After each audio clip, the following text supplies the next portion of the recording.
আমরা এখনো স্বাধীনতা অর্জন করতে পারি নাই। আমরা সেদিন স্বাধীনতা অর্জন করতে পারবো যেই দিন বাইতুল মুকাদ্দাস আমাদের হাতে হবে ইনশাআল্লাহ। ওই দিন আমরা 10 গুণ মূল্য আদায় করবো ইনশাআল্লাহ। এই যে আমাদের এক একটা ভাই, এক একটা বোন, এক একটা আমাদের শিশু, এদের এক একটা রক্তের, মাজলুমদের রক্তে 10 গুণ চড়া মূল্য আদায় করবো ইনশাআল্লাহ। আল্লাহ নবী সেটা বলেছেন যে ইহুদিদের বিপক্ষে কথা বলবে পাথর এবং গাছ, পাথর এবং গাছ পর্যন্ত, হাত্তা ইয়াকুলুশ শাজার ওয়াল হাজার, এমনকি গাছ এবং পাথর কথা বলা শুরু করবে, ইয়া মুসলিম, হে মুসলিম সৈন্য, ইন্না ওয়ারাইল ইয়াহুদ, আমার পিছনে ইহুদি সৈন্য দাঁড়িয়ে আছে, তাল ফাকতুলহু, আসো একে হত্যা করে যাও। এই দৃশ্য দেখার জন্য এখনো এই সভ্যতা বাকি আছে ইনশাআল্লাহ তাআলা। ইনশাআল্লাহ আমরা 10 গুণ চড়া মূল্য আদায় করবো ইনশাআল্লাহ। আমাদের মাজলুম ভাইদেরকে হত্যা করা হয়েছে, আমাদের বাচ্চাদেরকে বোম মেরে হত্যা করা হয়েছে, আমাদের বোনদেরকে দিনের পর দিন ধর্ষণ করা হয়েছে, বিগত 100 বছর হয়ে গেল। আর আশপাশে অনেক মুনাফিক বসে আছে, এরা টু শব্দ পর্যন্ত করতে পারে না। ধিক তোমাদের রাজতন্ত্রের উপরে, তোমাদের ক্ষমতার উপরে ধিক্কার জানাই আমরা। যেই ক্ষমতা নিয়ে তোমরা ইহুদিদের বিরুদ্ধে দাঁড়াতে পারো না, এই ক্ষমতার উপর আমরা ধিক্কার জানাই। ওর চেয়ে ওই মাজলুম ভাইরা অনেক ভালো যারা ওই গুটি কয়েক লাঠিসোঁটা নিয়ে এদের প্রতিবাদ করেছে। ইনশাআল্লাহ এই প্রতিবাদ কিয়ামত পর্যন্ত থাকবে ইনশাআল্লাহ। আর আমাদের সরকার যদি আমাদেরকে সুযোগ করে দেয়, ইনশাআল্লাহ আমরা সেখানে শরীক হব ইনশাআল্লাহ।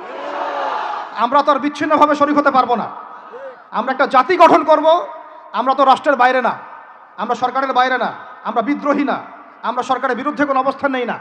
আমরা দাবি জানাবো যদি আমাদের প্রত্যেক সদস্যকে, মানে আমাদের এই যে আমাদের দেশের যারা প্রশাসনে আছেন, আমজনতার মধ্যে আছেন, যাদের মধ্যে জিহাদের জাজবা আছে, যারা ইহুদিদের সাথে জিহাদ করতে চায়, এই মানুষগুলোকে আপনারা প্রশিক্ষিত করেন, করে গাজায় পাঠান ইনশাআল্লাহ।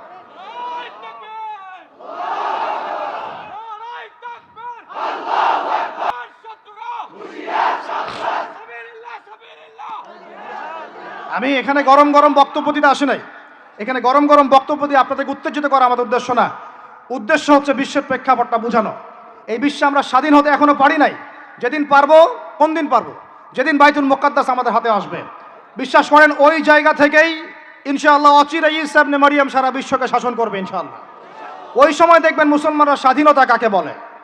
আমি বলেছি এক একটা জুলুমের 10 গুণ চড়া হিসাব আদায় করা হবে ইনশাআল্লাহ। এটা হবেই, আমরা পারি আর না পারি, আমরা বেঁচে থাকি আর না থাকি, আপনারা থাকেন আর না থাকেন, আমাদের বাচ্চারা থাকুক আর না থাকুক, একটা প্রজন্ম আল্লাহ পাক নিয়ে আসবেন। একটা প্রজন্ম আল্লাহ পাক নিয়ে আসবেন। আমি বলছি ওই প্রজন্ম টিকটক প্রজন্ম না, ওই প্রজন্ম এইসব মানে সেলফি শোডাউন আইওয়াশ প্রজন্ম না। ওই প্রজন্ম এরকম না যে নামাজ পড়ে না, কোরআন তেলাওয়াত করে না। ওই প্রজন্ম এমন না দাওয়াতের মেহনত নাই, ওই প্রজন্মের জিহাদের কোনো জজবা নাই, ওই প্রজন্মের মধ্যে ইসলামের শারঈ কোনো জ্ঞান নাই, ওলামায়ে কেরামের কোনো সোহবত নাই, দিন প্রতিষ্ঠানের কোনো ফিকির নাই। এমন প্রজন্মের কোনো প্রয়োজন নাই আমাদের। আমাদের এমন প্রজন্মের দরকার যে প্রজন্মের প্রত্যেকটা যুবক ভাই নামাজি, কোরআনওয়ালা, সুন্নতওয়ালা, সুন্নতের পাবন্দ এবং তাহাজ্জুদ গোজার। এক কথায় রাতের বেলার দরবেশ, দিনের বেলার ঘোড়সাওয়ার। এইরকম প্রজন্ম যখন আমরা করতে পারবো, ওই দিন ইনশাআল্লাহ এই মাহফিল বলেন, এই মসজিদ, মাদ্রাসা, এই রাষ্ট্র সব সফল হবে ইনশাআল্লাহ। এখন শুধু বেসিক কাজ করা হচ্ছে, আমাদের মূল গন্তব্য বাইতুল মুকাদ্দাস। ওইটা না আসা পর্যন্ত আমাদের শান্তি নাই, ঘুম নাই। কারণ ওরা আপনাকে ঘুমাতে দিবে না। তো আপনারা কি মনে করেছেন যে ওরা শুধু অতটুকু গাজার ওই অতটুকু জায়গায় চায়? কোশ্চেন কালেও নয়। যে আরবরা ওদের বিরুদ্ধে এখন কথা বলতে সাহস পাচ্ছে না, ওই এক একটা আরব রাষ্ট্র দখল করে ছাড়বে দেখে নিয়ে।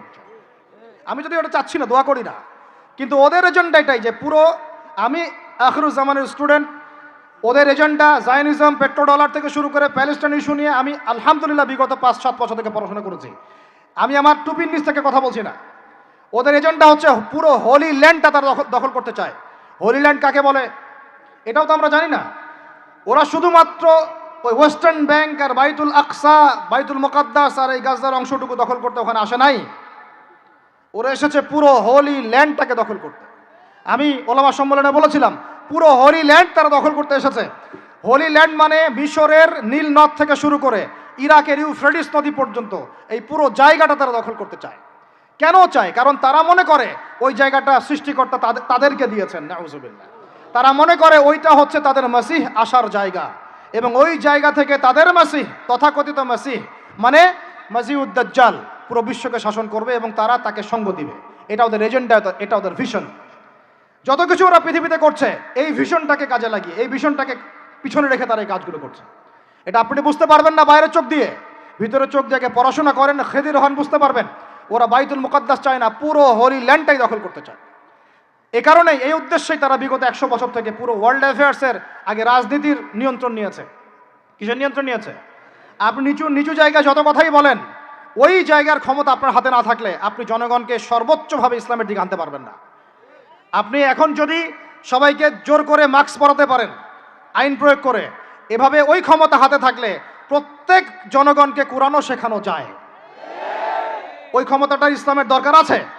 যদি যদি ওই ক্ষমতার বলে প্রত্যেক মানুষকে মসজিদে সোশ্যাল ডিস্টেন্স মেনটেন করানো যায়, তাহলে ওই ক্ষমতা যদি হাতে থাকতো প্রত্যেক মা বোনকে পর্দা করানো যেত, প্রত্যেক যুব ভাইকে দিন শেখানো যেত, বাধ্যতামূলক কোরআন শিক্ষাও চালু করা যেত, বাধ্যতামূলক কোরআন শিক্ষার সাথে হাদিসের শিক্ষা চালু করা যেত, সিলেবাসের মধ্যে নবীর সিরাত সংযোজন করা যেত।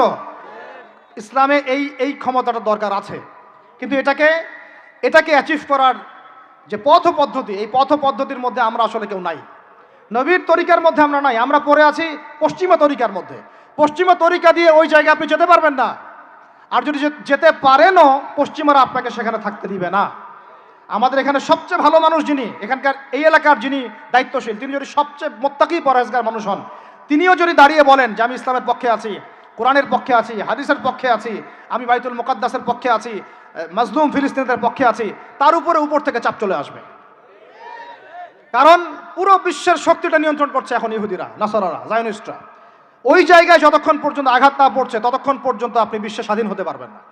অতএব বাইরের চোখ দিয়ে না, ভিতরের চোখ দিয়ে দেখতে শিখুন। তো ভিতরের চোখ পুরো জিও পলিটিক্সটা আপনাকে বুঝাবে। ভিতরের চোখ দিয়ে দেখলে আপনি দেখবেন মুসলমানরা এখনও তাদের অধীনে পরাধীন হয়ে আছে। এখান থেকে আমরা স্বাধীনতা চাই ইনশাআল্লাহ। আল্লাহ পাক আমাদেরকে সেই স্বাধীনতা অর্জন করার তৌফিক দান করেন। এবার অর্থনৈতিক জীবনে আসেন। অর্থনৈতিক জীবনে এসে দেখবেন আপনি মাশাআল্লাহ মনে করবেন যে আপনি তো হালাল খাচ্ছেন, হ্যাঁ, গরুর গোশত খাচ্ছেন প্রত্যেক জুমায়। আমরা মাশাআল্লাহ মুরগির রোস্ট খাচ্ছি। ঢাকার মানুষ তো খালি খায় আর খায়, সবাই খাচ্ছে মাশাআল্লাহ বসে, ছেলে মেয়ে, ফুচকা চটপটি এইটা ওইটা, আর খাবারের দোকানের অভাব নাই, সবাই খাচ্ছে। ভাবখানা এমন যে দুনিয়াতে এসেছেই খাওয়ার জন্যে। দুনিয়াতে আসছে 3টা কাজ, খাবো, টয়লেট করব, আর মেয়েদের সাথে সহবাস করবো, ব্যাস, দ্যাটস অল। ভাবখানা দেখলে এমন মনে হয় আমাদের। আল্লাহ পাক আমাদেরকে বুঝদান করেন, হেফাজত করেন। এইগুলো করতে দুনিয়াতে আসি নাই আমরা। এগুলো আমাদের মূল কাজ নয়, এগুলো আমাদের প্রয়োজন। আপনি মনে করছেন যে মাশাআল্লাহ সবাই হালাল খাচ্ছি, বিশ্বাস করেন পুরো বিশ্বের অর্থনীতি সুদভিত্তিক। একদম খোলামেলা ওয়াকুলু কওলান সাদীদা বললাম। আল্লাহ পাক বলেছেন একদম স্পষ্ট সরাসরি খোলামেলা কথা বলো। পুরো বিশ্বের অর্থনীতি সুদভিত্তিক। যারা এই পুরো বৈশ্বিক অর্থনৈতিক সিস্টেমের মধ্যে ঢুকে গেছে, অর্থাৎ ওয়ার্ল্ড ব্যাংক, IMF এবং ফেডারেল রিজার্ভ ব্যাংকের আওতায় চলে আসছে, এরকম কোনো সেন্ট্রাল ব্যাংক 100% সুদমুক্ত হতে পারবে না। ফুল স্টপ, কোনোভাবেই সম্ভব না। আপনি যত বড় মুসলিম কান্ট্রি হন না কেন, আপনি এদের আওতায় থাকলে কোনো অবস্থাতেই সুদমুক্ত থাকতে। তাহলে এখন আমি যদি আপনাকে প্রশ্ন করি, বিগত 20 বছর থেকে একটা রাষ্ট্র এই জালেমদের বিরুদ্ধে লড়াই করেছিল এবং সাম্প্রতিক সময়ে তাদের কারেন্সি মার্কিন ডলারকে ছাড়িয়ে গেছে। তারা কিভাবে পেরেছে? এই তথ্য কি আপনাদের কাছে আছে? তথ্য আছে? নাম মেনশন করার দরকার নাই, আপনারা বুঝতে পারেন কি পারেন না? এই মোল্লাদের দৌড় মসজিদ পর্যন্ত নয়, এই মোল্লাদের দৌড় হবে বাইতুল মুকাদ্দাস পর্যন্ত ইনশাআল্লাহ। ওইখানে নামাজ না পড়া পর্যন্ত এদের ঘুম হবে না ইনশাআল্লাহ, দেখে নিয়ে। এখন কথা হচ্ছে তারা পারলো কিভাবে? অনেক কারণ। যাকাত ভিত্তিক অর্থনীতি, তারপরে দ্বৈত অর্থনীতি, হালাল অর্থনীতি, দুর্নীতি কমানো, কৃষিভিত্তিক অর্থনীতি 3 বছরের মধ্যে ঘুরে দাঁড়িয়েছে, মাত্র 3 বছরের মধ্যে। সারা বিশ্বের অর্থনীতি এখন সুদভিত্তিক। এখান থেকে ঘুরে দাঁড়াতে হলে আমরা অবশ্যই পারবো, কেন পারবো না? আমাদের প্রথম কাজ করতে হবে, সমস্ত দুর্নীতি বন্ধ করে ফেলতে হবে। 1 নাম্বার, যত কালো টাকা সব সাদা করে ফেলতে হবে, এবং যারা কালো টাকার সাথে সম্পৃক্ত সবগুলোকে ধরবেন, ভিতরে ঢুকাই ফেলবেন। একদম ওমরের শাসন, একদম ওমরের শাসন কায়েম করে ফেলতে হবে। আমরা সে জায়গায় যেতে চাচ্ছি না, আমরা বলছি আপনারাই সেই কাজ করেন। আমরা উদাত্ত আহ্বান জানাচ্ছি, যেই থাকুক উপরে, আমরা দোয়া করতে সমস্যা আছে? আমরা সে জায়গায় জোর করে যেতে চাচ্ছি না, অন্তত আমার এই ইচ্ছা নাই। আর আমি কোনো পলিটিক্যাল দলের মানুষও না, জীবনে করিও নাই, করার ইচ্ছাও নাই। আমার অনুরোধ, আমার আক্ষেপ, আমার আবদার হচ্ছে সমস্ত দুর্নীতিবাজদেরকে ধরবেন আর সাইজ করবেন। উমর রাদিয়াল্লাহু তাআলা আনহুর মতো। সে যদি দাড়িওয়ালাও হয়, টুপিওয়ালাও হয়, পাগড়িওয়ালা হয়, জুব্বাওয়ালা হয়, ইমাম হয়, তবু তাকেও ধরবেন, কোনো সমস্যা নাই। সমস্ত কালো টাকাকে সাদা করে ফেলবেন, দেখবেন এমনি বাইতুল মালের সম্পদ বেড়ে গেছে আলহামদুলিল্লাহ। দ্বিতীয় কাজ, যাকাত ভিত্তিক অর্থনৈতিক সিস্টেম চালু করা। বাংলাদেশে এমন প্রচুর মানুষ আছে যাদের একজনের যাকাতের টাকা দিয়ে একটা গ্রামের মানুষকে খাওয়ানো যাবে ইনশাআল্লাহ। এরা যাকাত দেয় না, এরা ট্যাক্সও দেয় না, সরকারকে করও দেয় না, যাকাতও দেয় না। এই ট্যাক্স ফাঁকি দেওয়া মানুষ, কর ফাঁকি দেওয়া মানুষ, এই জোচ্চোরদেরকে ধরতে হবে, ধরে এদের কাছ থেকে যাকাত আদায় করতে হবে, বাধ্যতামূলক যাকাত আদায় করতে হবে। তারপরে দেখবেন আমরা বৈদেশিক ঋণের জন্য বসে থাকার কোনো প্রয়োজন হবে না, আমাদের টাকা দিয়ে আমরাই চলতে পারবো ইনশাআল্লাহ। 3 নম্বর হচ্ছে দ্বৈত অর্থনীতি। ওরা কিন্তু একটা কারেন্সি চালায় নাই, একাধিক কারেন্সি চালিয়েছে। এটা অর্থনীতিবিদ যারা তারা বুঝবেন। একটা কারেন্সির অনেক দুর্বলতাও আছে, এগুলো নিয়ে আমি খোলামেলা কথা এই মাহফিল স্টেজে বলতে পারবো না। বসতে চাইলে বসেন আমার সাথে, অর্থনীতি নিয়ে বসতে চাইলে আমার সাথে বসেন, আমরা আলোচনা করি, কথা বলেন, আমাদেরকে মূল্যায়ন করেন, কথা শোনেন। ইউসুফ আলাইহিস সালাম বলেছিল না যে আমি বিশ্বস্ত, আমাকে দায়িত্ব দেন? আমি বলতে চাই আমি বিশ্বস্ত, আমাকে দায়িত্ব দেন। আমাকে 5 বছর সময় দেন, পুরো দেশের শিক্ষা সিস্টেম চেঞ্জ করে দেবো ইনশাআল্লাহ। প্লে গ্রুপ থেকে প্লে গ্রুপ থেকে নিয়ে মাস্টার্স পর্যন্ত এমন শিক্ষানীতি প্রণয়ন করা সম্ভব যে আমাদের বাচ্চারা একদম প্লে থেকে মাস্টার্স পর্যন্ত বাংলা, ইংরেজি, অঙ্ক এবং জেনারেল সাবজেক্টগুলোর সাথে কোরআন হাদিসের একটা অপূর্ব সমন্বয়ে পড়াশোনা করবে ইনশাআল্লাহ। একা করে দিতে পারবো ইনশাআল্লাহ তাআলা। আমাকে এরকম 100 জন শিক্ষাবিদ দেন, 100 জন আলেম ওলামা দেন, একটা প্যানেল করে দেন, পুরো দেশের শিক্ষা চেঞ্জ করে দেওয়া যাবে ইনশাআল্লাহ। যাদেরকে রেখেছেন এদের মাথায় গোবর আছে, যাদেরকে রেখেছেন এদের মাথায় টাটকা গোবর আছে। বইপত্রগুলোর অবস্থা দেখেছেন? বইপত্রগুলো ঘাটাঘাটি করেছেন? সমকামিতা প্রমোট করছে আমাদের দেশের মধ্যে, ট্রান্সজেন্ডার প্রমোট করছে আমাদের দেশের মধ্যে, আমাদের বাচ্চা কাচ্চা কচি কাঁচা বাচ্চাদেরকে শারীরিক শিক্ষার নামে যৌন শিক্ষা দিচ্ছে। এগুলো আমাদের মুসলমানদের শিক্ষা? এটা চলতে থাকলে দেখবেন অচিরেই কোনো মানুষ বাচ্চাদেরকে স্কুলে পাঠাবে না, এটা অরুচি ধরে যাবে। তখন কি হবে? কোটি কোটি স্কুল, কলেজ, বিশ্ববিদ্যালয়ে খা খা করে পড়ে থাকবে, কেউ পাঠাবে না ওখানে। তখন মাদ্রাসা থেকে মানুষ ঝুঁকবে আরো বেশি। আমি তো দাবি জানাই উপরের লেভেল থেকে এমন একটা শিক্ষা ব্যবস্থা প্রণয়ন করা হোক যাতে আমার মাদ্রাসা গড়ার প্রয়োজনই না হয়। ওই সিস্টেম রাষ্ট্রীয়ভাবেই পড়ানো হবে ইনশাআল্লাহ। আপনি মালয়েশিয়ার দিকে তাকিয়ে দেখেন, আপনি এই যে ওয়েস্টার্ন কান্ট্রির মধ্যে অনেক কান্ট্রি আছে, অস্ট্রেলিয়ার মতো জায়গাতে আছে, ব্রিটেনের মতো জায়গাতে আছে, কোনো কোনো ক্ষেত্রে আপনি লেবাননকে দেখেন, ইয়েমেনকে দেখেন, জর্ডানকে দেখেন, কাতারকে দেখেন, সৌদি আরবিয়াকে দেখেন, অনেক কান্ট্রি আছে। ভালো কাজের তো প্রশংসা করতে দোষ নাই, দোষ আছে? এমনকি অনেক পশ্চিমা কান্ট্রিতেও একদম উপর লেভেল থেকে ইসলামিক সিলেবাস প্রণয়ন করা হয়েছে। তার মানে এমন না যে তারা সায়েন্সকে গুরুত্ব দেয় নাই, ম্যাথকে গুরুত্ব দেয় নাই, ফিজিক্স পড়ায় নাই, অ্যাস্ট্রোফিজিক্স পড়ায় নাই, ইকোনমিক্স পড়ায় নাই, বিষয়টা এমন না। তারা ফিলসফি পর্যন্ত পড়িয়েছে। ঘাটাঘাটি করেন, অনলাইনে সব মজুদ আছে। এমন শিক্ষানীতি প্রণয়ন করা সম্ভব একদম প্লে থেকে নিয়ে মাস্টার্স পর্যন্ত। আমার ছেলে ইমামতিও করবে, এদিকে বিমানও উড়াবে ইনশাআল্লাহ। আমার মেয়ে ডাক্তারও হবে, এদিকে দেখবেন হাফেজাও হবে ইনশাআল্লাহ। একজন মুফতি সাহেব, তিনি ফতোয়াও দিবেন, একই সাথে বিশ্ব অর্থনীতি সম্পর্কেও জানবেন ইনশাআল্লাহ। একজন আর্মি অফিসার, তিনি যেমন সামরিক ক্ষেত্রে লিডার হবেন, তেমনি দেখবেন ফিকহের কিতাব মোতালা করে ফতোয়া দিতে পারছেন ইনশাআল্লাহ।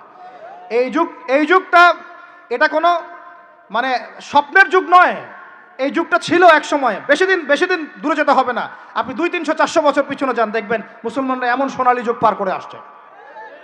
অতএব এগুলো কোনো গাল গল্প করছি না আমি, এগুলো বাস্তবে রূপান্তরিত করা অবশ্যই সম্ভব, বারহাক সম্ভব, যদি এরকম কিছু মানুষের মধ্যে উদ্দীপনা থাকে, একটা সৎ সাহস থাকে, আমাদের উপর থেকে যদি একটা সহযোগিতা আসে এবং আমাদের মতো যারা ইয়াং তাদেরকে যদি মূল্যায়ন করা হয়, ইনশাল্লাহ দেখবেন বাংলার জমিন পরিবর্তন হয়ে গেছে।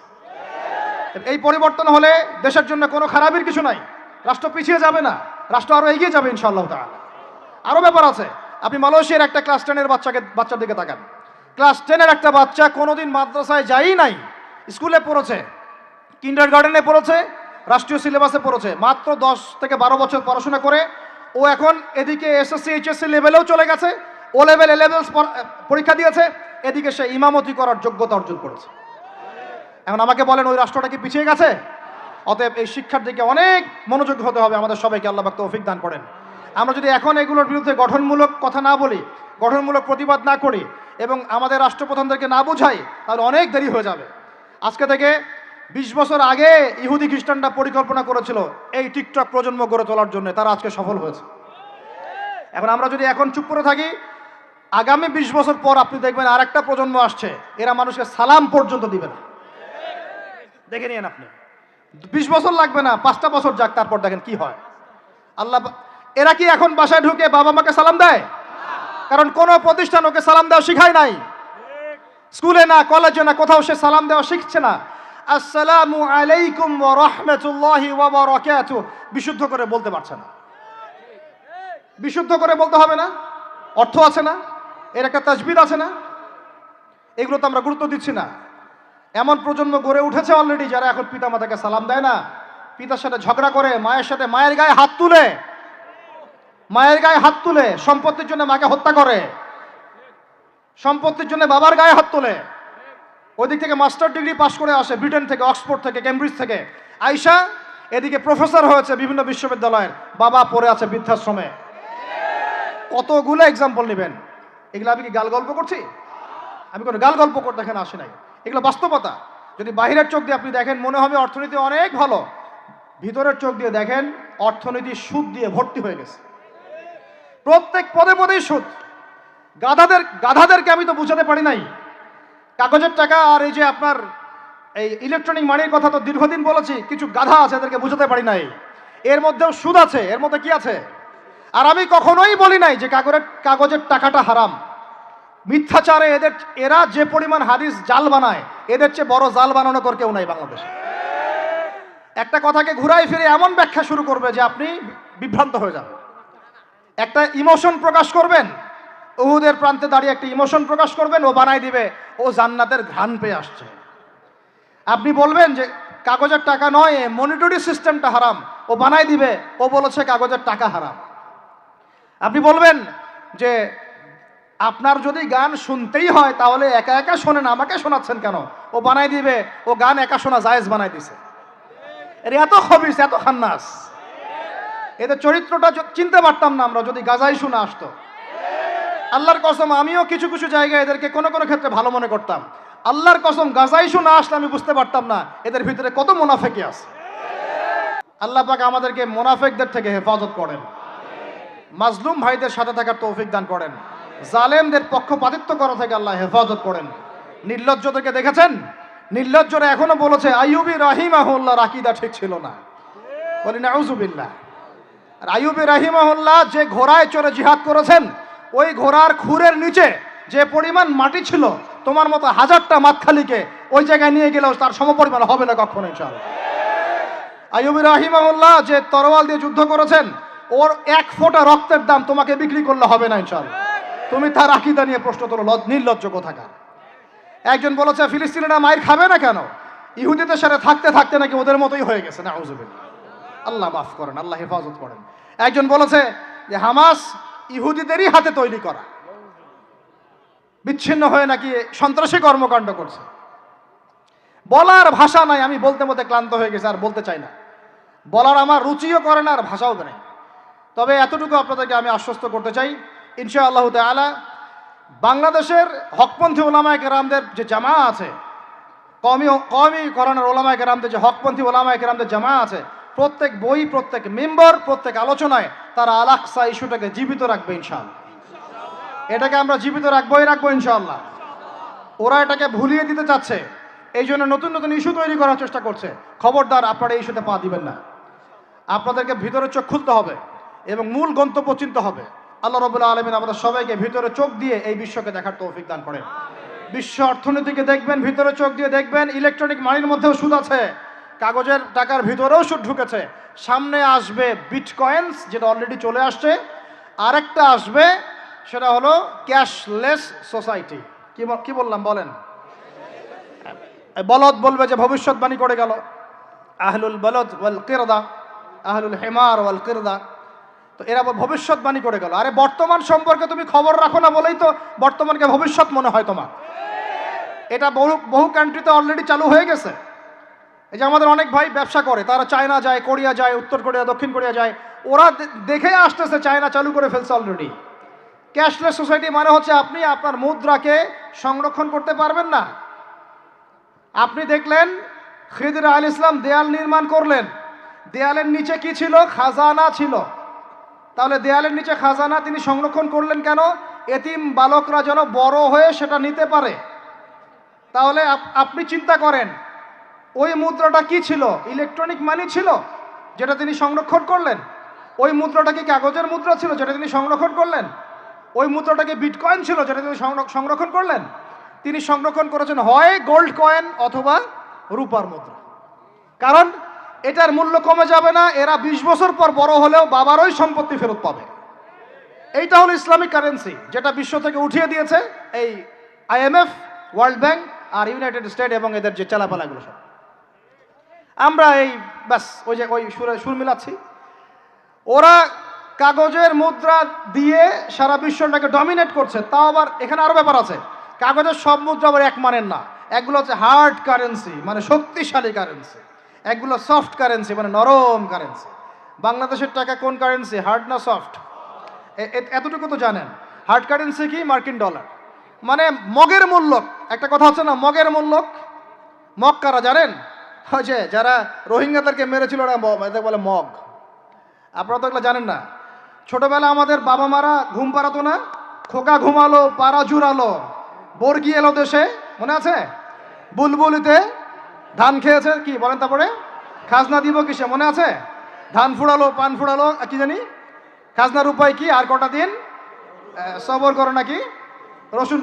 এখানে কি বোঝানো হয়েছে আপনি বুঝতে পারবেন না, ইতিহাস পড়তে হবে। খোকা ঘুমালো পাড়া জুড়ালো বর্গি এলো দেশে। বর্গি মানে এই যে মগদেরকে বোঝানো হয়েছে। ওরা উগ্র ছিল, যেখানে যাইতো এরকম মঙ্গলদের মতো ম্যাসাকার করতো, ফসল বিনষ্ট করতো, ট্যাক্স নিত, জুলুম করতো। ওইটা ভয় দেখানো হতো। ওই জন্য ওদের মূল্যক, ওদের এই যে আগ্রাসনটাকে বলা হয় মগের মূল্যক। মগের মূল্যকের ব্যাখ্যা বুঝলেন? এটা মগের মূল্য। ওরা এখন হার্ড কারেন্সি দিয়ে মগের মূল্যক। কিরকম?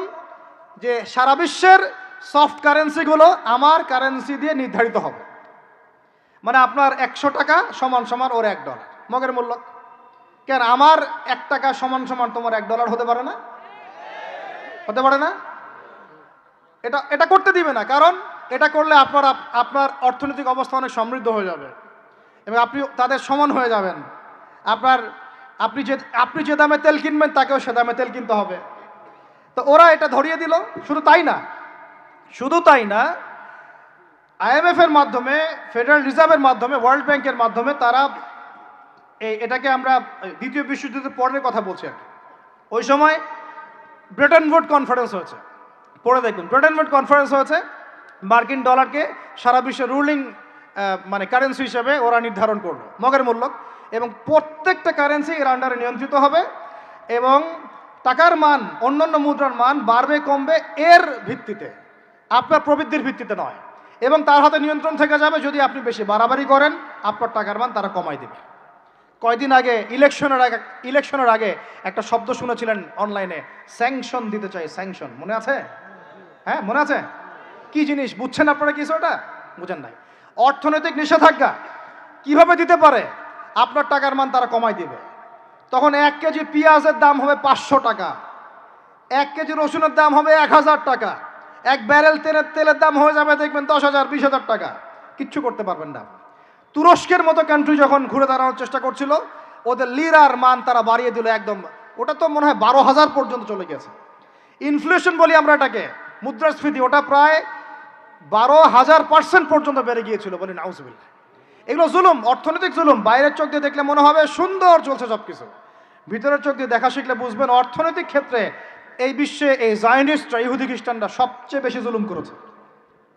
আরও আছে, বলতে থাকলে সারা রাত যাবে। এরপরে তারা আরবদেরকে বুঝালো, ইয়া শাইখ, আরবদেরকে বুঝালো, হাবিবি, ইয়া হাবিবি, কাছে আসেন, শোনেন, আমরা আপনাদের কাছে তেল আছে, আপনারা তো তেল বয়কট করে দিয়েছেন, আর তেল ছাড়া তো আমাদের যুদ্ধ বিমান ফ্লাই করছে না। তেল কাদেরকে দিয়েছে আল্লাহ পাক? মিডল ইস্টে আরবকে দিয়েছে, ঠিক আছে? এখন হাবিবিকে বলা হচ্ছে যে আপনারা তো তেল বয়কট করে দিলেন। এটা করেছিল বাদশাহ ফয়সাল, বলেন রাহিমাহুল্লাহ। উনি একজন সাহসী নেতা ছিলেন, এই জন্যই তাকে গুপ্ত হত্যা করা হয়েছে। সাহসী যারা, তাদেরকে গুপ্ত হত্যা করে এদের একটা সুন্নত, এটা মাথায় রাখবেন। খুব ট্যালেন্টেড একজন দেখবেন, খুব ট্যালেন্টেড একজন বিজ্ঞানী দেখবেন হঠাৎ নাই, তাপাস করে মিসাইল এসে পড়ে গেল। এমন সূক্ষ্ম স্নাইপার দূর থেকে 12,000 কিলোমিটার দূর থেকে মেরে দিল, আপনার কলিজার মধ্যে ফেলে গেল। এগুলো জেনে বুঝেই আমরা প্রতিদিন সকাল করি, সন্ধ্যা করি, আলহামদুলিল্লাহ। কারণ অ্যাটলিস্ট আপনাকে তো জানতে হবে জেনে নেন, পরে আপনারা চিন্তা করবেন যে কিভাবে লাইফ লিড করবেন। ফাযাক্কির ইন্নামা আনতা মুযাক্কির, আপনি উপদেশ দিন, শুধু আপনি উপদেশ দাতা। লাস্তা আলাইহিম বিমুসাইতির। ফাযাক্কির ইন নাফাআতিয যিকরা সায়াযাক্কারু মা ইয়াখশা, যারা আল্লাহকে ভয় করে তারা ফিরে আসবে ইনশাআল্লাহ। তো যেটা বলছিলাম, বাদশা ফয়সাল একদম বয়কট করে দিলেন।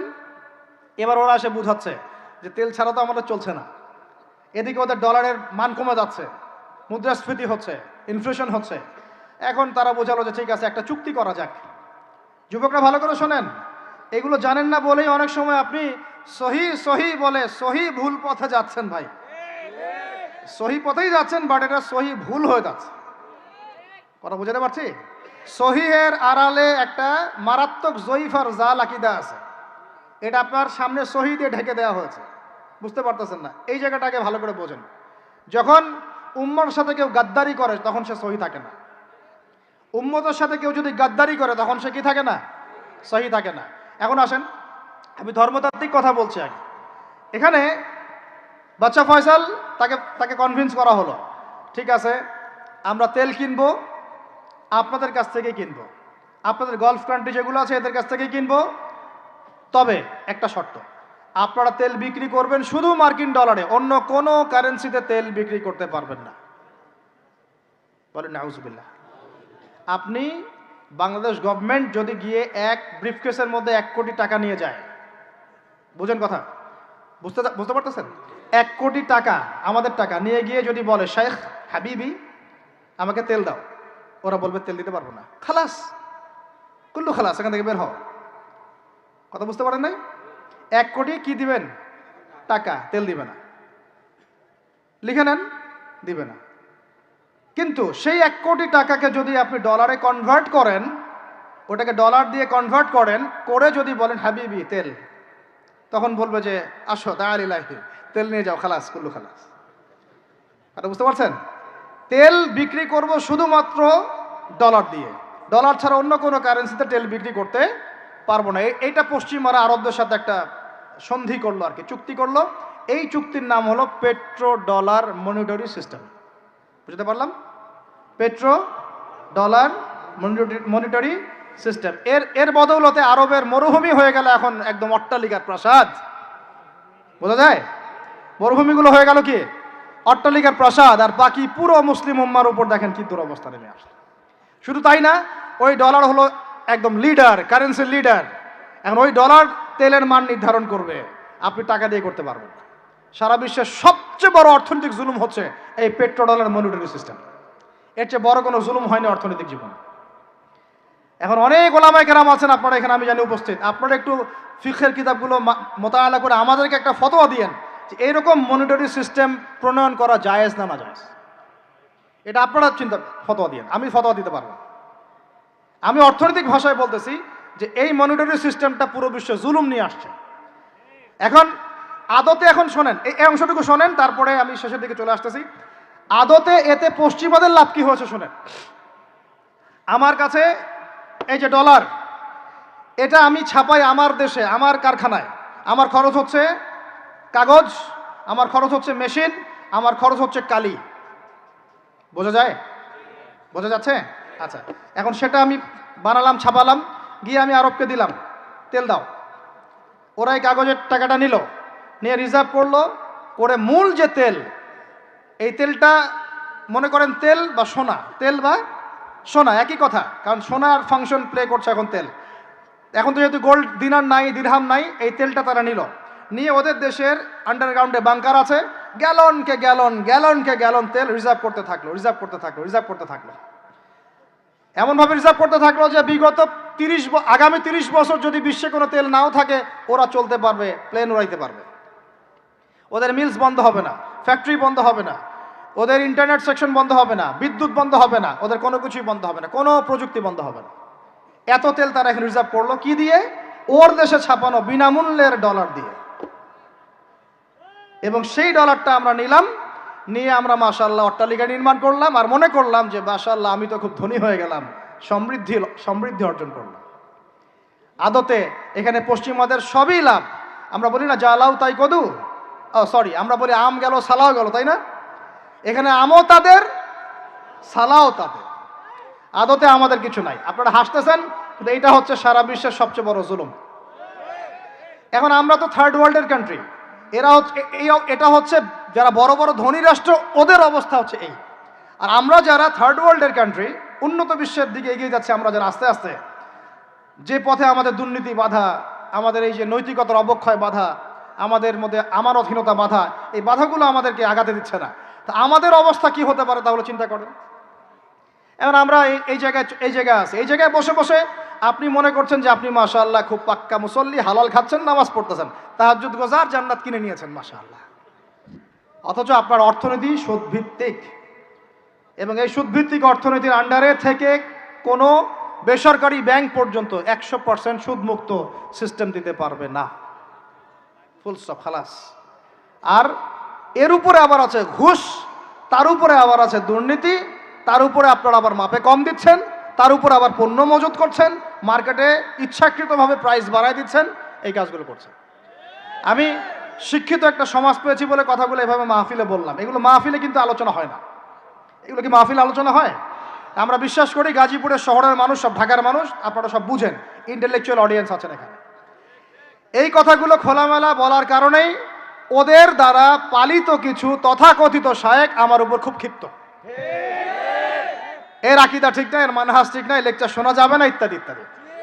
ঠিক আছে, আমারটা শোনার দরকার নেই, তোমাকে শুনতে কে বলছে? তোমার শোনার ইচ্ছা করে না, তুমি শুনিও না। যাদের শোনার ইচ্ছা তারা শুনবে ইনশাআল্লাহ। আর তোমার মতো কিছু মুনাফিক না শুনলে আমার কিছু যায়ও আসে না। ইনশাআল্লাহ মুমিনরা যারা, তারা শুনবে, বুঝবে, ইনশাআল্লাহ ওরাই প্রজন্ম করবে ইনশাআল্লাহ। আর আমাদের ভুল হতে পারে, ভুল হলে সেটা ওলামায়ে কেরাম সংশোধন করবেন। ওলামায়ে কেরাম যদি আমাদেরকে বলেন এটা ভুল হয়েছে, অবশ্যই মাথা পেতে নেব ইনশাআল্লাহ। আমরা আলেম ওলামার বাইরে নই, ওলামায়ে মুহাক্কিকের বাইরে নই। তাহলে আপনাকে কি আমি ভিতরে চোখ দিয়ে পুরো বিশ্বের রাজনীতি বোঝাতে পেরেছি? পুরো বিশ্বের অর্থনীতি বোঝাতে পেরেছি? পুরো বিশ্বের শিক্ষাটাও বুঝেন এবার? আপনার কাছে মনে হচ্ছে পুরো বিশ্বের শিক্ষা খুব উন্নত, বাহ্যিকভাবে বস্তুবাদী ক্ষেত্রে উন্নত, মঙ্গলে যাচ্ছি, চাঁদে যাচ্ছি, স্যাটেলাইট পাঠাচ্ছি ইত্যাদি, তো এগুলো বস্তুবাদী উন্নতি।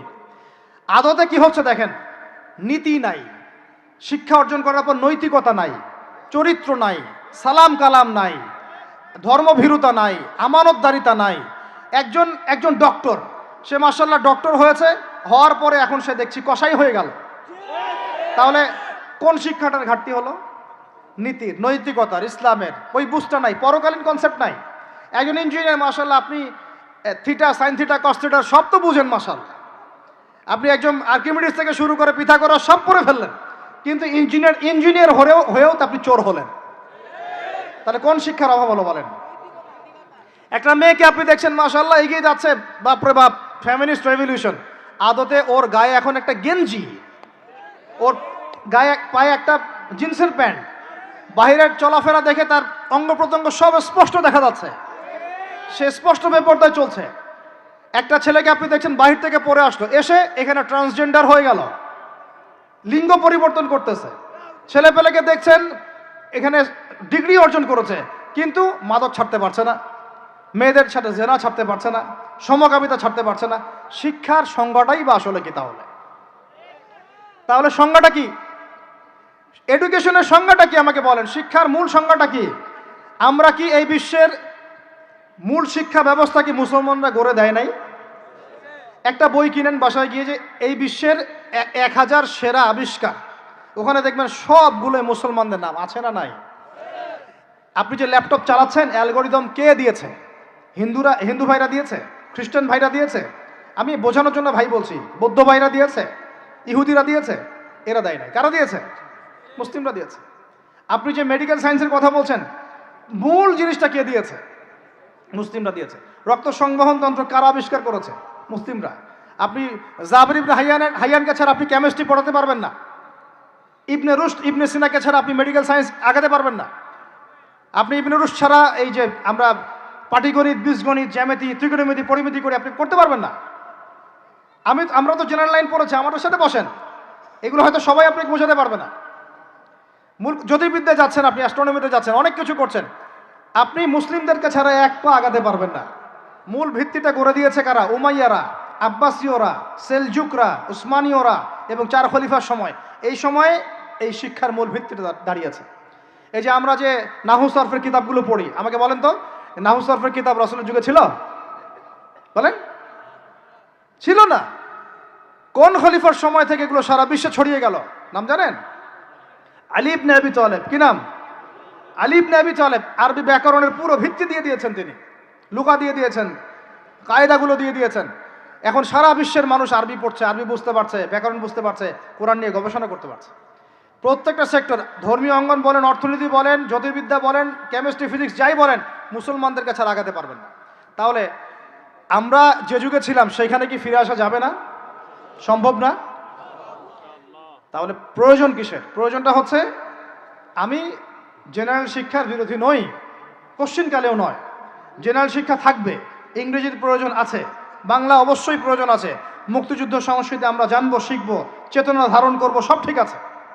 আমরা সমাজবিজ্ঞান পড়ব, দর্শন পড়ব, সায়েন্স পড়ব, আর্টস পড়ব, কমার্স পড়ব, সব ঠিক আছে ভাই। মেডিকেল সায়েন্স পড়েন, ইঞ্জিনিয়ারিং পড়েন, কিন্তু কোরআন বাদ দিয়ে নয়, হাদিস বাদ দিয়ে নয়, আকিদা বাদ দিয়ে নয়, সিরাত বাদ দিয়ে নয়, ফিকহ বাদ দিয়ে নয়। রাজি আছেন ইনশাআল্লাহ? এখন আমাকে বলেন এর উপায় কি? এর আসল উপায় কি? এখন এটা কি আপনি চাইলেই প্রতিষ্ঠা করতে পারবেন? আমার ক্ষুদ্র জ্ঞানে আমার কাছে 3টা উপায় মনে হয়। কয়টা উপায় ভাই? এক নম্বরটাই সবচেয়ে কঠিন উপায় এবং একই সাথে সবচেয়ে ইফেক্টিভ উপায়। এটা যদি করা যায় তাহলে আর 2-3-এর প্রয়োজন হবে না। সেটা হলো, জাস্ট যদি আমাদের ঊর্ধ্বতন কর্তৃপক্ষ, আমাদের শিক্ষা মন্ত্রণালয়, আমাদের গভর্নমেন্ট, আমাদের প্রশাসন, আমাদের সরকার, তারা যদি একটা টেবিলে বসে ওলামায়ে কেরামদেরকে নিয়ে বসে, প্রতিভাবান ইয়াংদেরকে নিয়েও বসে, শিক্ষা নিয়ে যাদের অবদান আছে তাদেরকে নিয়ে বসে যদি একটা শিক্ষানীতি প্রণয়ন করে যে না, আমাদের দেশটা মুসলিম কান্ট্রি, বেশিরভাগ মানুষই মুসলমান জনগণ, মুসলমান যুবক, মুসলমান যুবতী, মুসলমান শিশু কিশোর বেশিরভাগই মুসলিম, অ্যাজ এ ডেমোক্রেটিক সিস্টেম এখানে বেশিরভাগই মুসলিম, তাহলে তাদের স্বার্থ বিবেচনা করে আমরা একটা শিক্ষানীতি প্রণয়ন করি না কেন? একটা শিক্ষানীতি প্রণয়ন করি যেখানে প্লে গ্রুপ থেকে শুরু করে মাস্টার্স পর্যন্ত আমরা মাশাআল্লাহ 2টা শিক্ষাকে সমন্বয় করে দেব ইনশাআল্লাহ। এই সমন্বয়টা করলে আমার ছেলে বললাম তো 2 দিকেই ইনশাআল্লাহ এক্সপার্ট হবে। আমাদেরকে আলাদা করে কোনো প্রতিষ্ঠান খুলতেও হবে না। এটা কি করা যায় না? এটা যদি করা যায় তাহলে আমাদেরকে আলাদা করে কোনো মাদ্রাসাও খুলতে হচ্ছে না এখন, বরং যা আছে এটা দিয়ে যথেষ্ট, যা আছে এটা দিয়ে যথেষ্ট। আর সুন্দর নীতি থাকবে, সিলেবাস করে দেওয়া হবে, দেখবেন সবাই একই ভাষায় কথা বলছে, একই শিক্ষা শিক্ষিত হচ্ছে। একটা লেভেল পর্যন্ত অ্যাটলিস্ট মানুষ নৈতিক শিক্ষা পাবে, ইসলামী শিক্ষা পাবে। পরবর্তীতে গিয়ে ফ্যাকাল্টি আলাদা হয়ে যাবে, তারা কেউ ইঞ্জিনিয়ার, কেউ ডক্টর ইত্যাদি ইত্যাদি হতে পারে। এটা যদি আমাকে বলেন, আমাকে 5টা বছর সময় দেন, 5 বছর সময় দেন, যদি মূল্যায়ন করেন, আমি ইউসুফ আলাইহিস সালামের মতো বলতে বাধ্য হচ্ছি এখন, কারণ আমি এটা দেখে অনেক ব্যথিত হচ্ছে। কেউ বলুক না বলুক, আমি কোনো দলের পক্ষ থেকে বলছি না, কোনো মতের পক্ষ থেকে না, কোনো রাজনৈতিক ব্যক্তিবর্গের পক্ষ থেকেও নয়, আমি আমার ব্যক্তিগত ব্যক্তি স্বার্থের পক্ষ থেকে বলছি, আমাকে 5টা বছর সময় দেন, ইনশাল্লাহ এটা আমি গড়ে দিতে পারবো ইনশাল্লাহ। জাস্ট আমাকে একটা সমৃদ্ধ লাইব্রেরি দেন, বসার জায়গা দেন, কাজ করার জায়গা দেন, স্বাধীনতা দেন, ইনশাল্লাহ আমি করে দেই। তারপরে আপনারা চেক করেন, যদি মনে হয় হ্যাঁ দেয়া যায় তাহলে দেন, না হলে আমারটা ছুঁড়ে ফেলে দিন ইনশাল্লাহ। পরে প্রয়োজনে ওটা আমি একা একা আমার একটা ইউনিভার্সিটি বানাই, সেখানে পড়াবো ইনশাল্লাহ। এটা 1 নাম্বার অপশন। 2, যদি এটা না করা হয়, আর এটা না করার সম্ভাবনাও আছে, কারণ আমি বলছি পুরো বিশ্ব আমরা নিয়ন্ত্রণ করি না, আমরা নিয়ন্ত্রিত। আমরা কি নিয়ন্ত্রিত? তারপরে 2য় অপশন হচ্ছে, যতগুলো শিক্ষা প্রতিষ্ঠান এখন আছে, স্কুল হোক আর মাদ্রাসা হোক, এগুলোতে আপনারা সিলেবাসের মধ্যে একটু সমন্বয় নিয়ে আসার চেষ্টা করেন। সিলেবাস একটা আছে, ঠিক আছে, বুঝলাম, একটু সমন্বয় আনার চেষ্টা করেন। সমন্বয় করে অ্যাটলিস্ট বাংলা ইংরেজির সাথে আরবিটাকে মিক্স করার চেষ্টা করেন। আমার ছেলে কোরআন শিখলে কোনো সমস্যা নাই, সে বিপদগামী হবে না, সে গোমরা হবে না, সে কখনো জঙ্গি সন্ত্রাসী হয়ে যাবে না ইনশাআল্লাহ, বরং সে এই দেশের একজন সম্পদ হবে ইনশাআল্লাহ, ইনশাআল্লাহ তাআলা। তো এত ভয় কিসের? কোরআনকে এত ভয় কেন করেন? নবীর সুন্নতকে এত ভয় করেন কেন? সমস্যাটা হচ্ছে কোরআন হাদিসের সঠিক ব্যাখ্যাটা না প্রচার করার কারণে কোনো ক্ষেত্রে মানুষ উগ্র হয়ে যাচ্ছে, এটা সত্য। কিন্তু আমরা সেই উগ্রতা ছড়াতে চাই না, আমরা কোনো বিচ্ছিন্ন জনগোষ্ঠী নই, আর আমাদের কোনো গোপন কোনো এজেন্ডাও নাই। আমাদের এজেন্ডা একদম স্পষ্ট পরিষ্কার। আমরা বাইতুল মুকাদ্দাস চাই, আমরা মুসলমানদের মধ্যে নৈতিকতা চাই, সুন্দর শিক্ষানীতি চাই, হালাল অর্থনীতি চাই, এবং হালালভাবে বেঁচে খেয়ে আল্লাহর ইবাদত করতে চাই। এতটুকুই, এর বেশি কিছুই আমরা চাই না। এর বেশি কিছু চান না। আল্লাহ পাক আমাদের সবাইকে তৌফিক দান করেন। তো এই 2 নম্বর অপশনটাও ইফেক্টিভ যদি আপনারা করতে পারেন। আর 2 নম্বরও যদি কাজ না হয়, তাহলে 3 নম্বর একটা অপশন খোলা থাকে যে নতুন করে কিছু প্রতিষ্ঠান গড়ে তোলেন এবং সেই প্রতিষ্ঠানগুলোতে আপনি আপনার মতো করে সুন্দর সিলেবাস মেনটেন করে আপনার বাচ্চাদেরকে পড়ানোর চেষ্টা করেন, যেখানে বাংলা, ইংরেজি, অঙ্ক এগুলোও থাকবে, জেনারেল শিক্ষাও থাকবে এবং ইসলামিক শিক্ষাও থাকবে। এছাড়া আমার মনে হয় না এই প্রজন্মকে বাঁচানোর চতুর্থ কোনো রাস্তা বাকি আছে। যদি থাকে আপনারা আমাকে জানায়। ভিতরে চোখ দিয়ে কি শিক্ষা বোঝাতে পেরেছি ভাই? আর 2টা জাস্ট বুঝাই ছেড়ে দেবো, 2টা ধৈর্য ধরেন। ভিতরের চোখ দিয়ে এবার সংস্কৃতি বোঝেন। কি বুঝবেন?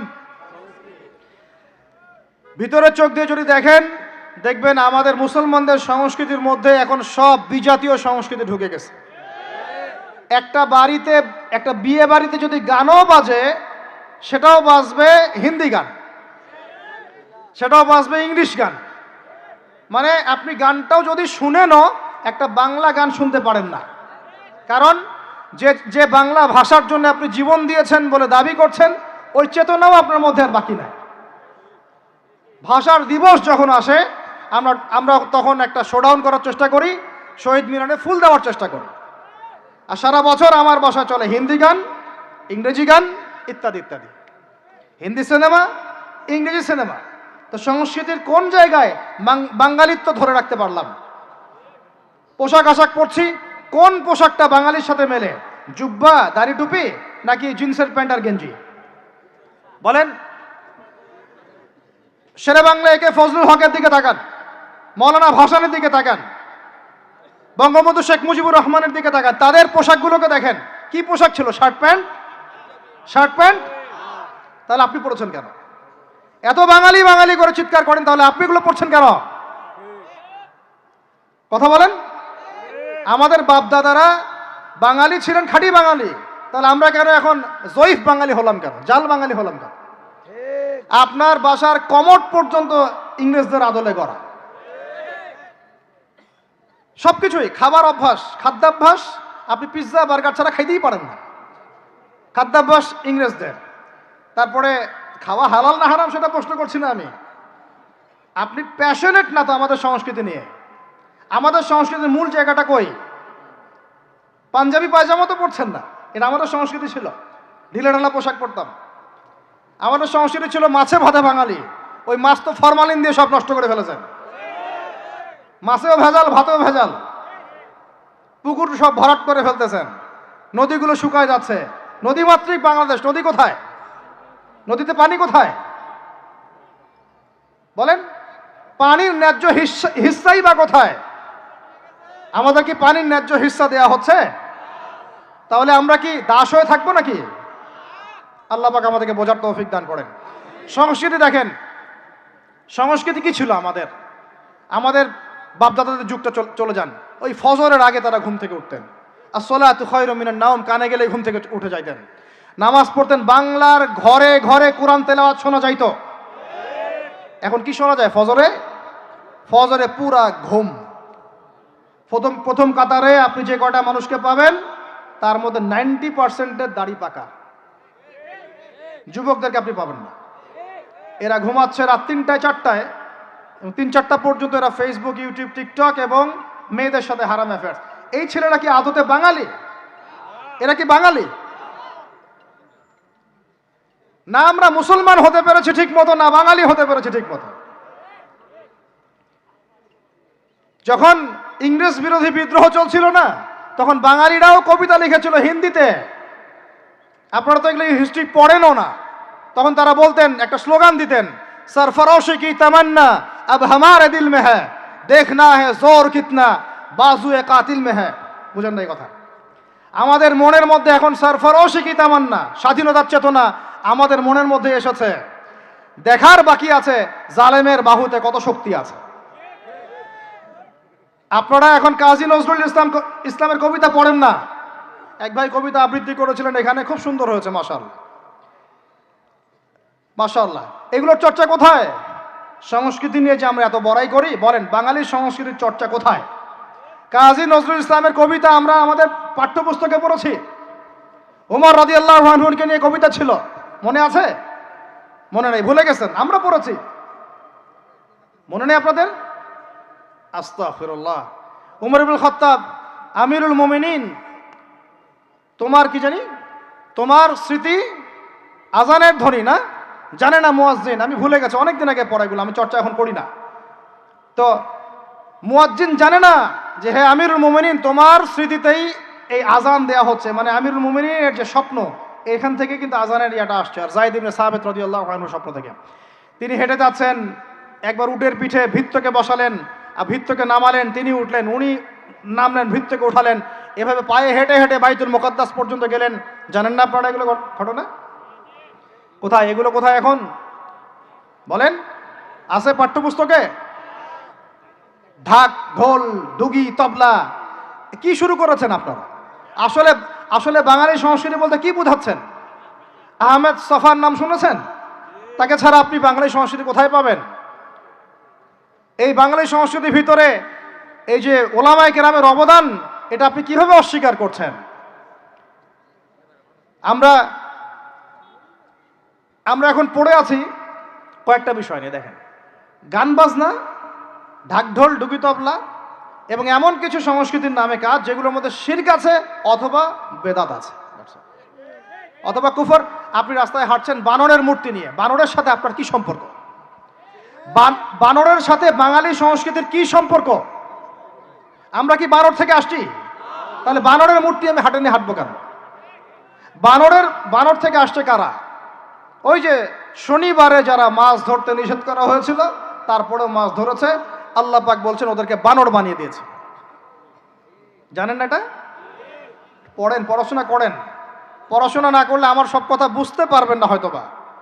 যদি বুঝতে না পারেন আরো একবার লেকচার শুনেন, রিপিটেড শুনেন, তারপরে আবার চেক করেন, ক্রস চেক করেন। একটা প্রজন্মকে আল্লাহ বানর বানিয়ে দিয়েছিলেন, কোরআনে দলিল আছে। আমরা কি সেই প্রজন্ম? তাহলে বানরের মূর্তি নিয়ে রাস্তায় হাঁটবো কেন? কেন আপনি পেঁচার সাথে আপনার কি সম্পর্ক? পেঁচা কি আমার ভাগ্যের প্রতীক? হাত থেকে যদি কিছু পড়ে যায়, আমাদের অনেকে বলে যে একটু বসে যান, অমঙ্গল হতে পারে। চিরুনি পড়ে গেলে বলে যে মেহমান আসতে পারে। বিড়াল সামন দিয়ে চলে গেলে বলে একটু বসে যায়, অমঙ্গল হতে পারে। ইসলাম কি বলছে জানেন? যখনই মনের মধ্যে কোনো কুলক্ষণ আসবে, আপনি পড়বেন, আমার সাথে বলেন, আপনি পড়বেন আল্লাহুম্মা লা খায়রা ইল্লা খায়রুক ওয়ালা আল্লাহুম্মা লা তায়রা ইল্লা তায়রুক ওয়ালা খায়রা ইল্লা খায়রুক ওয়ালা ইলাহা গায়রুক। মানে আল্লাহ, আপনার দেয়া কল্যাণ ছাড়া কোনো কল্যাণ নাই, আপনার দেয়া অকল্যাণ ছাড়া কোনো অকল্যাণও নাই, আপনি ছাড়া কোনো ইলাহ নাই। এই হলো মুসলমানের আকীদা। তো এখানে পেঁচার সাথে আপনার সংস্কৃতি কি সম্পর্ক? পেঁচা অমঙ্গলের লক্ষণ। তো এগুলো কি শুরু করেছি আমরা? যে কোনো একটা বিষয় নিয়ে যদি আলোচনা করতে চান, আসেন, বসেন, আমরা বসি, আলোচনা করি, সমাধানের পথ খুঁজি, প্রতিভাকে মূল্যায়ন করেন। ইউসুফ আলাইহিস সালাম বলেছিলেন যে আমি বিশ্বস্ত আস্থাভাজন, আমাকে এই খাজানার দায়িত্ব দেন। কে বলেছিল? ইউসুফ আলাইহিস সালাম। কখনো কখনো দায়িত্ব চেয়ে নেওয়া জায়েজ, যখন দেখবেন দায়িত্ব নেয়ার যোগ্য কোনো মানুষ নাই। কিন্তু যে পদ্ধতিতে এখন মানুষ দায়িত্ব চাচ্ছে, ওই পদ্ধতি তো ইসলাম সমর্থন করছে না। এখানে আপনি একজন ট্রান্সজেন্ডারকে দেখছেন মানুষের ঘরে ঘরে গিয়ে ভোট চাচ্ছে, একজন হিজড়াকে দেখছেন মানুষের ঘরে ঘরে গিয়ে ভোট চাচ্ছে, নারী থেকে পুরুষ হচ্ছে, পুরুষ থেকে নারী হচ্ছে, তাও আবার ভাই ওইদিকেই। নিজেরও লজ্জা লাগতেছে, কারণ আমি আবার উত্তরবঙ্গের মানুষ। তো এখন কথা হচ্ছে যে এইটা তো সিস্টেম না, প্রতিভাকে মূল্যায়ন করতে হবে। আপনাদেরকে আল্লাহ পাক তৌফিক দান করেন, বলেন আমিন। এখন কথা হচ্ছে সংস্কৃতি যদি আপনি ভিতরে চোখ দিয়ে দেখেন, দেখবেন টপ টু বটম আপনি ইহুদি খ্রিস্টানদের সংস্কৃতি ফলো করছেন। আপনার খাওয়া, আপনার রুচি, আপনার অভ্যাস, আপনার পছন্দ, আপনার বিয়ের অনুষ্ঠান, আপনার জন্মদিন, আপনার মায়ের ওই কি বার্ষিকী, বাবার ওই বার্ষিকী, যা যা করতেছেন সব কিছু কার অনুসরণ করতেছেন আপনারা? ইহুদি খ্রিস্টানদের। একটা ভবন উদ্বোধন করবেন, খুচুত করে একটা ফিতা কাটলেন, কাইটটা মাশাআল্লাহ পায়রা আপনি উড়াই দিলেন। তো এই পাখি কি আমার কল্যাণ নিয়ে আসবে? হ্যাঁ, এই পায়রা আমার কল্যাণ নিয়ে আসতে পারে? ওইখানে দাঁড়ায় 2 রাকাত নামাজ তো পড়তে পারতেন, পরে আল্লাহর কাছে দোয়া করতে পারতেন, আল্লাহ আমি এই কাজটা শুরু করলাম, আল্লাহ তুমি বরকত দান করো। এটা আমার সংস্কৃতি। একটা দোকান করেছেন, বাড়ি করেছেন, শুরুতেই আপনি ডিজে পার্টি দিলেন, ডিজে পার্টি। সুবহানাল্লাহ। সূরা বাকারার তেলাওয়াত তো দিলেন না। তাহলে পুরো বিশ্বের প্রত্যেকটা ডিপার্টমেন্ট, মূল জায়গাগুলো আমরা এখন নিয়ন্ত্রিত হচ্ছি, এবং ভিতরের চোখ দিয়ে যদি দেখি আমরা আমাদের শেকড় থেকে দূরে সরে গেছি। ভাই আল্লাহ পাক আমাদের সবাইকে বোঝার তৌফিক দান করেন। কথা বললে অনেক কথা বলতে পারতাম, আজকে আর বলতেছি না, শেষ করে দিই। আরেকটা পয়েন্ট বলবো, খালি লাস্ট পয়েন্ট, সেটা হচ্ছে ধর্মীয় অঙ্গনে। শেষ পয়েন্টটা কি ভাই? প্রথম পয়েন্টটা মনে আছে? ভিতরের চোখ দিয়ে দেখবেন পুরো বিশ্বের ভূ রাজনীতি, ভিতরের চোখ দিয়ে দেখবেন পুরো বিশ্বের অর্থনীতি, ভিতরের চোখ দিয়ে দেখবেন পুরো বিশ্বের কি শিক্ষানীতি, ভিতরের চোখ দিয়ে দেখবেন পুরো বিশ্বের সংস্কৃতি, আর ভিতরের চোখ দিয়ে দেখবেন পুরো বিশ্বের ধর্মতাত্ত্বিক অবস্থা। আর এটার দরকার আছে, কারণ সারা দেশে খ্রিস্টান মিশনারিদের তৎপরতা বেড়েছে। এই জন্য আমাদেরকে তুলনামূলক ধর্মতত্ত্ব পড়তে হবে, ওদের সাথে আমাদেরকে বাহাস করতে হবে, এই ভাইদেরকে ফিরিয়ে আনতে হবে। অনেকে টাকার কারণে উত্তরবঙ্গের দিকে, দক্ষিণবঙ্গে আপনার পাহাড়ি এলাকার দিকে এগুলোর তৎপরতা প্রচুর বেড়ে গেছে। আমরা তো মাশাআল্লাহ মিলাদ আর জিলাপি আর খোরমা আর কিয়াম নিয়ে দাঁড়িয়ে আছি। ভিতরে যে ইসলাম কোথায় চলে যাচ্ছে আমরা তো জানি না। আল্লাহ পাক আমাদেরকে বোঝার তৌফিক দান করেন। আরও বেড়েছে, ওই যে একটু আগে আপনারা আলোচনা করছিলেন কাদিয়ানি মতবাদ, এটা বাড়ছে, সুদী এনজিওর মতবাদ বাড়ছে। একজন আলেম বলেছিলেন বাংলাদেশের, যেদিন বাংলাদেশের 50% মানুষ খ্রিস্টান হয়ে যাবে, শিয়া হয়ে যাবে, কাদিয়ানি হয়ে যাবে, ওই দিন আপনাদের হুঁশ ফিরবে। আল্লাহ পাক আমাদেরকে ওই দিন আসার আগেই হুঁশে আসার তৌফিক দান করেন। সব ইখতিলাফি বিষয়গুলো ভুলে যান, মুমিনদের সাথে থাকেন, ওলামায়ে কেরামের জামাতের সাথে থাকেন, ছোটোখাটো বিষয় নিয়ে তর্ক করা বন্ধ করেন, ইস্যু পাগল হওয়া বন্ধ করেন, ডিভাইস আসক্তি বন্ধ করেন, এই শোডাউনগুলো বন্ধ করেন, মূল জায়গাগুলোয় কাজ করেন। সালাত, তাহাজ্জুদ, হালাল রিজিক, আদর্শ পরিবার গঠন, ঠিক আছে, দাওয়াতের মেহনত, সৎ কাজে আদেশ, অসৎ কাজে নিষেধ, এগুলোতে মনোযোগী হন। আল্লাহ পাক ইনশাআল্লাহ আমাদেরকে তৌফিক দান করবেন ইনশাআল্লাহ। কারণ আল্লাহ ওয়াদা করেছেন, ইন তানসুরুল্লাহ ইয়ানসুরুকুম, তোমরা আল্লাহকে সাহায্য করো, আল্লাহ তোমাদেরকে সাহায্য করবে ইনশাআল্লাহ। কিন্তু ওয়াইন তাতাওয়াল্লাহ, তোমরা যদি সাহায্য না করে মুখ ফিরে চলে যাও, তাহলে ইয়াস্তাবদিল কওমান গায়রাকুম, আল্লাহ পাক অন্য কওমকে তোমাদের জায়গায় নিয়ে আসবেন, তোমাদেরকে সরাই দিবেন। সুম্মা লা ইয়াকুনু আমসালাকুম, তারা তোমাদের মতো অপদার্থ হবে না। নাউযুবিল্লাহ। আমরা চাই আল্লাহ যেন আমাদেরকে সরিয়ে না দিয়ে আমাদের দ্বারাই খেদমত নেন। আল্লাহ পাক কবুল করেন। আমাদের এই পুরো প্রজন্মটাকে আল্লাহ পাক তওবা করে ফিরে আসার তৌফিক দান করেন। বিশ্বের বুকে ওমর রাদিয়াল্লাহু আনহুর সময় আমরা যেমন মাথা উঁচু করে বাঁচতাম, ওইভাবে বাঁচার তৌফিক দান করেন। এমন একটা জায়গায় পুরো জাতিকে নিয়ে যাওয়ার তৌফিক দান করেন যেন আমাদের ভয়ে ওরা থরথর করে কাঁপা শুরু করেন ইনশাআল্লাহ। এগুলো বললে অনেক কথা, বললে কথা অনেক দিকে চলে যায়। কথা হচ্ছে আমরা বিগত 70 বছরে আমরা একটা মিসাইল বানাতে পারি নাই এখন পর্যন্ত। কথা অনেক গভীর। আমাদেরকে ওরা ভয় করবে কিভাবে? এ বিশ্বে তো ঢাল তলোয়ার দিয়ে যুদ্ধ হয় না। ওয়াইদ্দু লাকুম মাস্তাতাতুম মিন কুওয়াতিন, সূরা আনফালের মধ্যে আল্লাহ পাক আয়াত নাযিল করেছেন, হে মুসলিমরা তোমরা শক্তি অর্জন করো, তোমরা শক্তি সামর্থ্য অর্জন করো। তুরহিবুনা বিহি আদুওয়াল্লাহি ওয়া আদুওয়াকুম, এই শক্তি দিয়ে তোমরা আল্লাহর দুশমনদেরকে ভয় দেখাবা। এটা কে বলেছেন? আল্লাহ বলেছেন। ওই শক্তি কই? তা আমরা আপোষে লড়াইয়ে পড়ে আছি, আঞ্চলিক রাজনীতি নিয়ে পড়ে আছি, ভাইয়ে ভাইয়ে মারামারি কাটাকাটি করছি, আমরা গীবত সমালোচনার রাজনীতি করছি, মূল শক্তিটা আমরা অর্জন করতে পারছি না।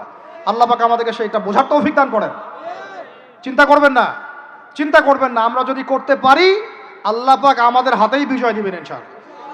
আর এটাও চিন্তা করবেন না, নিশ্চিত থাকেন যদি আমরা করতে না পারি আল্লাহ আমাদের একটাকেও জীবিত রাখবে না, একটাকেও না। আল্লাহ পাক সবগুলোকে সরাই দিবেন ইনশাআল্লাহ, দিয়ে এমন একটা প্রজন্ম নিয়ে আসবেন ওরা পারবে ইনশাআল্লাহ তাআলা। এটা ইয়াকিন রাখেন। আমরা যদি গাদ্দার হই, মুনাফিকি করি, আমানতের খেয়ানত করে ফেলি, ওই চেতনা আমরা যদি ধ্বংস করে ফেলি, আল্লাহ পাক আমাদেরকে রাখবেন না। আর হে ঢাকাবাসী শোনেন, আল্লাহ পাক না রাখার জন্য একটা 5 মাত্রার ভূমিকম্প যথেষ্ট। আল্লাহকে ভয় করেন। ঢাকায় জেনা বেড়ে গেছে, সমকামিতা বেড়ে গেছে, মাদক বেড়ে যাচ্ছে, ইয়াবাখোর বেড়ে যাচ্ছে, ছিনতাই বাড়তেছে, কত কি হচ্ছে আমাদের শহরে, আমাদের চোখের সামনে। অশ্লীলতার কারণে এই ভূমিকম্পের আযাব আসে, নোংরামির কারণে আসে, জেনার কারণে আসে, পরকীয়ার কারণে আসে, ব্যভিচারের কারণে আসে, ঘরে ঘরে ঢুকেছে এগুলো। আল্লাহ পাক আমাদের ঢাকাবাসীকে হেদায়েত দান করেন। আমি তো আপনাদের একজন, আমি কিন্তু আপনাদের একজন, আমি আপনাদের বাইরের কেউ না, কিন্তু এগুলো দেখে আমার মনটা কাঁদে, কষ্ট হয়। ঢাকা যেমন মসজিদের শহর, এই মসজিদের শহরের মধ্যে এরকম অন্যায় অবিচার ঘরে ঘরে কেমন করে ছড়িয়ে পড়ল, কেমন করে? একটা অপরাধ হয়েছে আমাদের, অপরাধটা হচ্ছে আমরা সৎ কাজে আদেশ করেছি, অসৎ কাজে সমানভাবে নিষেধ করি নাই। সৎ কাজে আদেশের সাথে এখন থেকে অসৎ কাজে নিষেধও করবেন, আল্লাহ পাক তৌফিক দান করেন। আল্লাহ পাক এই জজবা চেতনা আপনাদের সবার মধ্যে দান করেন, আমিন। আইন হাতে তুলে নেবেন না, কিন্তু অন্যায়ের প্রতিবাদ করবেন। অন্যায়ের কি করবেন? প্রতিবাদ করবেন। শেষ পয়েন্টটা বলি, ধর্মীয় অবস্থাটা কি? ভিতরে চোখ দিয়ে দেখেন। আপনার কাছে মনে হচ্ছে আমরা সবাই সংখ্যায় অনেক বেশি, কোটি কোটি মুসলমান, এত এত মুসলিম রাষ্ট্র, এত এত তেল, এত এত মিলিটারি পাওয়ার, ইত্যাদি ইত্যাদি, এত সংগঠন, অনেক কিছু, এত ধর্মীয় দল, এত আলেম ওলামা। বাস্তবিক অর্থে ভিতরের চোখ দিয়ে যদি আপনি দেখেন, দেখবেন যে আমরা সংখ্যায় বেশি হওয়ার সত্ত্বেও আপোষে অসংখ্য দলে বিভক্ত হয়ে গেছে। যতক্ষণ পর্যন্ত আমরা ইউনাইটেড হচ্ছি না, ধর্মতাত্ত্বিকভাবে একটা জায়গায় আসছি না, একটা জামাআ ফর্ম করছি না, একটা ইমারা কায়েম করছি না, এবং আমাদের মধ্যে একজন আমিরুল মুমিনিন নির্ধারণ করছি না, ততক্ষণ পর্যন্ত আপনি আল্লাহর রাস্তায় দিন ইকামত করতে পারবেন না। এটা আমাদের মূল সমস্যা, মূল গোড়ার সমস্যা। আর এই সমস্যাটাকে আম জনগণ কোনোভাবে উস্কে দিবেন না। আপনারা ওলামায়ে কেরামদের মধ্যে বিভক্তি বাড়াই দিবেন না, উস্কে দিবেন না, অনলাইন গরম করবেন না, চুপ করে থাকবেন। কিছু বলার যদি না থাকে চুপ করে থাকেন, তা বলার দরকার নাই। ওলামায়ে কেরামদেরকে একটা জায়গায় বসতে দেন। তারা যদি একটা জায়গায় বসে, একটা টেবিলে বসে, একে অপরের সাথে মোয়ানাকা করে, চা খায়, সালাম বিনিময় করে, ইনশাআল্লাহ দেখবেন ঐক্য হয়ে গেছে ইনশাআল্লাহ। এবং ওলামায়ে কেরামরা যখন আমাদের রাজনীতিবিদদের সাথে থাকবেন, একটা ঐক্যবদ্ধ শক্তি হবে, তখন দেখবেন রাষ্ট্র, অর্থনীতি, রাজনীতি এবং ধর্মতাত্ত্বিক সব দিক দিয়ে এগিয়ে যাবে ইনশাআল্লাহ। এই জিনিসটার ঘাটতি আছে আমাদের মধ্যে। আমরা অনেক সময় মনে করি ও পলিটিশিয়ানের সাথে আমার চলার দরকার নাই, ও তাগুত, ও কাফের, ও মুশরিক, ও এটা ওইটা। দেখেন, নবী করিম সাল্লাল্লাহু আলাইহি ওয়াসাল্লামকে সবচেয়ে বেশি সাপোর্ট করেছেন তার চাচা আবু তালেব। আবু তালেব মুসলমান হননি শেষ পর্যন্ত, তার বাসাতে তিনি থেকেছেন, বড় হয়েছেন, ব্যবসা করেছেন, চাচাকে কালিমা পড়াতে পারেন নাই, দ্বীনের পথে আনতে পারেন নাই। তাই বলে কি তিনি চাচার সঙ্গ ছেড়ে দিয়েছিলেন? আমরা সবাই নিজেকে আলাদা বিভক্ত মনে করি। নসিহতের মধ্য দিয়ে, সদুপদেশের মধ্য দিয়ে, একটা ভ্রাতৃত্বের বন্ধনের মধ্য দিয়ে। সবাই তো আর খারাপ না রে ভাই, সবাই কি খারাপ? এখানে অনেক অসংখ্য ভালো মানুষ আছেন, প্রত্যেকটা সেক্টরে আছে। আপনার আমার চেয়ে বেশি ইমানদার আছে, আপনি জানেন না। প্রত্যেক ডিপার্টমেন্টে আপনার আমার চেয়ে বড় বড় ইমানদাররা আছে, কিন্তু পরিবেশ পরিস্থিতির কারণে হয়তোবা তারা তাদের ইমানটাকে জাহির করতে পারছে না। আমরা উগ্র হব না, তাদের প্রতি আমরা নসিহত করব, নরম হব, সবর করব, দাওয়াত দিব, এবং তাদেরকেও আমরা আমাদের একটা প্ল্যাটফর্মে আনার চেষ্টা করবো ইনশাআল্লাহ। এভাবে যখন আস্তে আস্তে মেহনতগুলো বাড়তে থাকবে, 10টা বছর দেখেন, 10টা বছর পরে দেখবেন চিত্র পাল্টে গেছে ইনশাআল্লাহ। তবে এই দায়িত্বটা কোনো বক্তার একার নয়, কোনো আলেমের একার নয়, কোনো এমপি সাহেবের একার নয়, মন্ত্রী সাহেবের একার নয়, কোনো সরকার প্রধানের একার নয়। এখানে আপনার আমার সবার ভূমিকা আছে। সবাই যার যার জায়গা থেকে যদি আমরা ভূমিকা পালন করতে ব্যর্থ হই, এগুলো স্বপ্ন থেকে যাবে, কোনোদিন বাস্তবায়ন করতে পারবেন না। সবাই যার যার জায়গা থেকে কাজ যদি ঠিক মতো করি, ইনশাআল্লাহ দেখবেন আমরা ওই সোনার বাংলা ঠিকই গঠন করবো ইনশাআল্লাহ। আল্লাহ পাক আমাদের সবাইকে ধর্মীয় অঙ্গনের ভেদাভেদটাকে দূর করার তৌফিক দান করেন। ধর্মীয় অঙ্গনের ভেদাভেদটা সবচেয়ে কালো হয়েছে আমাদের জন্য। ধার্মিকরা যদি একটা জায়গায় থাকতেন, তারা যদি সমাজের মধ্যে এরকম বিভিন্ন দলে দলে বিভক্ত হয়ে আলাদা আলাদা হয়ে না যেতেন, তাহলে দেখতেন আজকে থেকে 40 বছর আগেই বাংলার জমিনে দিন কায়েম হয়ে যেত। আল্লাহ রাব্বুল আলামিন আমাদেরকে ভিতরের চোখ জাগ্রত করার তৌফিক দান করেন।